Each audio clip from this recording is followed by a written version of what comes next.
আউযুবিল্লাহি মিনাশ শাইতানির রাজিম বিসমিল্লাহির রহমানির রহিম। আসসালামু আলাইকুম ওয়া রাহমাতুল্লাহি ওয়া বারাকাতুহু।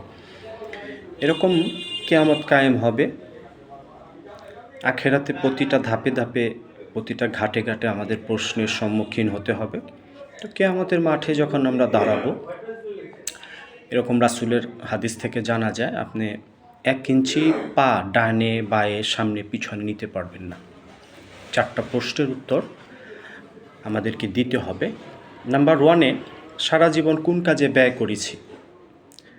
আমরা তো জীবন এরকম কাটাইতেছি আল্লাহর হুকুম নবী তরিকার ভিতরে যদি না কাটাই, তো প্রথম যে প্রশ্নটা, সারা জীবন আমি কোন পথে সময় কাটাইছি।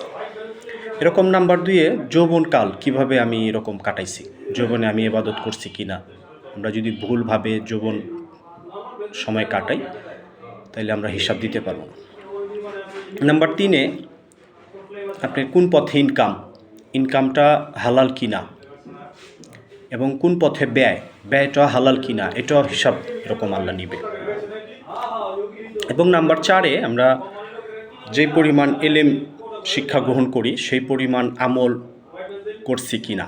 এই 4টা প্রশ্ন আমাদের হাসরের মাঠে আল্লাহ করবেন।